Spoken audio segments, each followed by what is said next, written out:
amigos, no vídeo de hoje nós vamos continuar conversando a respeito de número de residência, de endereço, se esse endereço favorece ou não a energia daquela casa ou daquele imóvel, daquela empresa. Isso é muito legal.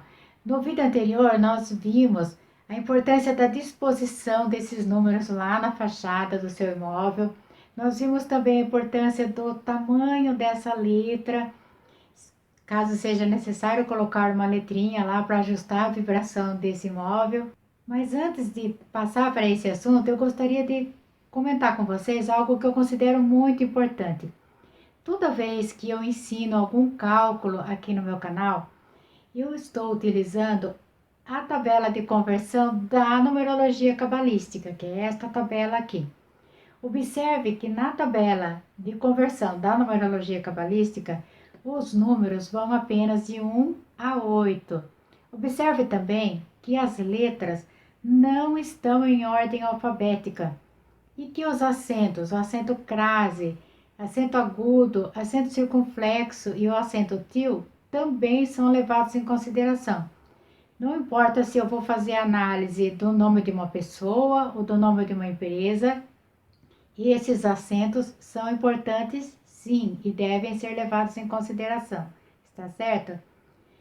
Por que eu estou falando isso? Porque às vezes as pessoas são curiosas, né? Elas entram na internet, encontram uma tabela e fazem os cálculos e chegam às suas conclusões. Aí às vezes a pessoa diz assim para mim: ah, dona Cida, eu quero fazer meu mapa, mas eu já sei que o meu número de motivação é tal, meu número de expressão é tal. Só que quando eu vou fazer os cálculos, eu observo que ela utilizou uma outra tabela, uma tabela diferente daquela que eu utilizo. Então as informações que eu vou passar para ela não batem, não estão de acordo com a informação que ela já teve. Então eu preciso explicar para ela que a numerologia que eu trabalho e que eu confio, que eu gosto, é a numerologia cabalística. Então a tabela que eu utilizo é a tabela de conversão da numerologia cabalística. Então, antes de você fazer um cálculo, observe que tabela você está utilizando. Você confia na numerologia cabalística? Então, utilize a tabela da numerologia que você se sente mais confortável, que você se identifica mais, que você realmente confia para fazer esses cálculos, está certo? Se você confia na numerologia cabalística, eu posso mandar para você essa tabela, caso você não encontre na internet. Aqui abaixo na descrição dos vídeos, eu sempre deixo os meus contatos. Eu deixo o número do WhatsApp e eu deixo o meu e-mail. Então eu posso enviar para você essa tabela gratuitamente para que você possa calcular da maneira correta, está certo? E no vídeo de hoje nós vamos falar mais um pouco a respeito de como nós identificamos se aquele número do seu imóvel, da sua casa, da sua empresa, está favorecendo ou não as pessoas que moram naquele ambiente ou que trabalham naquele ambiente. O que nós levamos em consideração? Nós levamos em consideração o número de missão do responsável legal pelo imóvel. Suponha que você seja mulher e que a sua casa seja uma casa própria, mas que ela esteja registrada no nome do seu marido.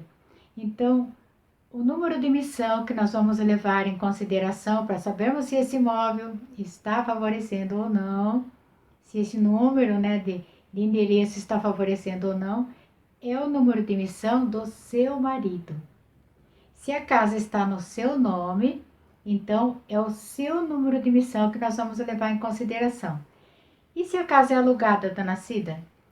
Suponha então que você mora numa casa alugada, mas que o contrato de locação tenha sido feito no nome do seu filho.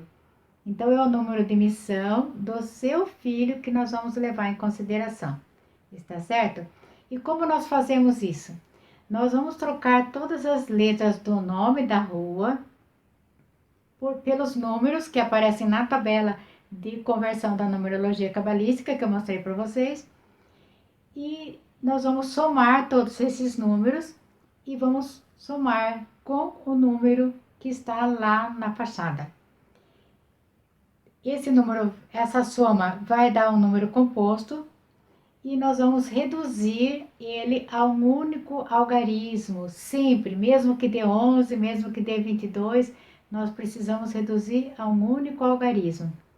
E aí nós vamos comparar, verificar se esse número for igual ao número de emissão do responsável legal pelo imóvel, então está tudo perfeito, a vibração está perfeita.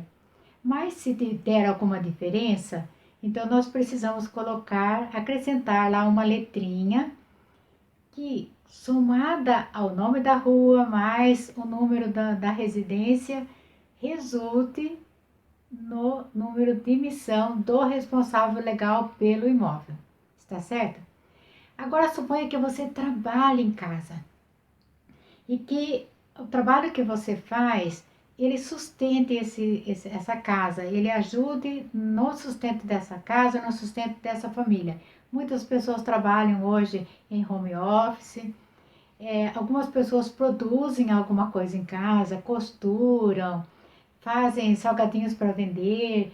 Então, se você trabalha em casa e se essa renda que vem desse trabalho, ela ajuda a sustentar esse imóvel, então, o que nós vamos levar em consideração não é o número de emissão do responsável pelo imóvel, mas sim do número de área de atuação profissional, da profissão que é exercida dentro daquela casa.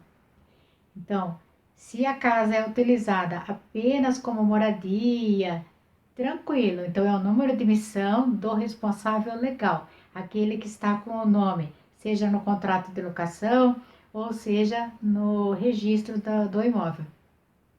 Mas se ali naquela casa alguém trabalha e esse trabalho sustenta aquela família, sustenta aquele imóvel, ajuda na manutenção daquele imóvel, então a gente leva em consideração o número de área de atuação profissional que é exercido dentro daquele imóvel. Está certo? No caso de empresas, também é assim. É o número da área de atuação que é levado em consideração. Então, nós somamos lá o nome da rua, mais o número do imóvel e verificamos se bate com o número da área de atuação daquela empresa. Então, isso é muito importante, está certo? Outra coisa que é muito importante também é nós observarmos essa questão rua, avenida, ladeira, praça, tudo isso não conta, essas palavras nós não somamos. Nós utilizamos apenas um nome, por exemplo, Rua José de Campos. Nós vamos apenas utilizar o José de Campos. Se tiver um acento lá no José, nós vamos considerar esse acento também. Então, apenas o nome. E quando tem títulos, por exemplo, doutor, vereador, general, padre, esses títulos também não devem ser considerados. Mas em alguns casos, existe uma forma de escrever que está diferente e que aí a pessoa fica confusa. Ai, será que eu considero, não considero? O que eu faço? Porque a rua tem um nome totalmente inusitado. Então, eu vou fazer um próximo vídeo mostrando exemplos de placas de ruas e nomes de ruas que são assim bem diferentes e como que você vai fazer para saber fazer o cálculo de forma correta, está certo? Se você gostou desse vídeo, dê um like. Olha, eu quero pedir para vocês que deixe para mim um comentário e passe uma ideia para mim do que vocês estão achando desse conteúdo, se eu estou conseguindo realmente ajudar vocês de alguma forma, se está sendo útil o que eu estou passando para vocês.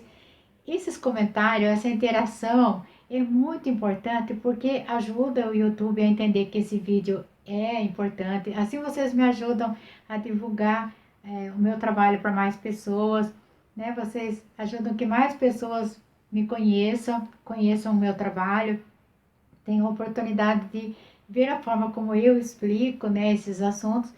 Se não é inscrito no canal ainda, se inscreva, clique no sininho para receber as próximas notificações. E no próximo vídeo, então, nós vamos continuar falando a respeito desse assunto, mostrando alguns nomes e como que nós vamos avaliar esses nomes aí, com exemplos bem práticos para que vocês não tenham nenhuma dúvida mais. Está certo? Muito obrigada por assistir a mais este vídeo e até o próximo.